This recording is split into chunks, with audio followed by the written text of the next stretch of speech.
I started at Nike in 1995. Dick Oldfield hired me as a PLM in running footwear, cross-product marketing and development, product creation, operations, and probably the last 7-8 years in innovation. And I said, across multiple categories, but it predominantly was running. For those of you who don't know me, running is kind of my main sport. And it's what led me to Runner's World years ago, back when print was a thing. And that's what led me to Nike. And now it's on to other ventures as well. We're all involved with sport, either, as an athlete or what we do. And we know the benefits that it brings to everybody, youth, adults, our communities, and so on. I'm a co-founder of a nonprofit called Women's Running Coaches Collective. And it started a few years ago, first with just a couple of people.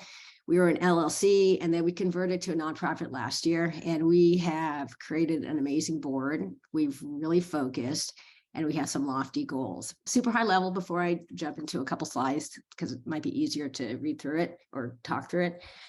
We really focused on, it's all running, track and field, right? So we're focused on moving forward the conditions, the opportunities, and the culture for female coaches and athletes alike, right? We recognize that we want and need to make a difference and improve our sport. So sport is absolutely amazing. The issues that still exist are the same ones that existed like 50 years ago. And it really is time to make a difference.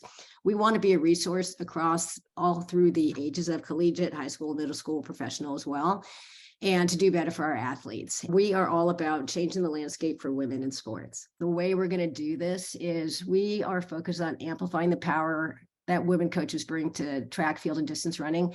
And this is by no means anything a slant against male coaches. There are amazing male coaches out there, but we do recognize that having a balance and what women can bring is super, super important. We also think it's important to make sure that we are helping to advance coaching the whole athlete, and knowing that, we want our athletes to get better and get faster and all that. But at the end of the day, it really needs a healthy, positive win for life culture is the way to coach, right? That's what's going to make a difference, because these athletes are going to be coaches. These athletes are going to be athletes. Well, they'll be athletes forever, but they'll be playing at whatever level they're playing at. But we really want to make sure that we're helping to create better people overall. And then thirdly, we want to be the resource to support and educate and inspire all coaches who coach female athletes. So it's not just 100% women coaches, it's also male coaches as well. When we look at the current landscape out there, head coaches at D1 schools, so this is from 2019 to 2020 survey, when you look across track, field, and cross country, about half athletes are female. But when it comes to the percentage that are female coaches, it's like 17-18%. The research that's out there that is specific on females in terms of sports is only 3%. So we are partnering with some organizations to try and help promote that.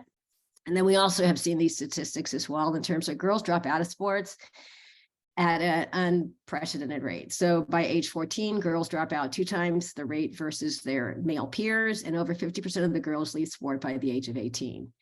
And then kind of like the biggest underlining thing is that the health, mental, physical, and abuse continues. And it is just super hard. It is unjust. And it is, we need to make a difference. So we put together an amazing board. And when we did this, we wanted to do a few different things. One is we wanted diversity. And when we think about diversity, it's everything from 2 people on our board that are in their 20s, 30s, 40s, 50s, 60s, and even 1 person in their 70s. So we wanted to make sure we had that experience across.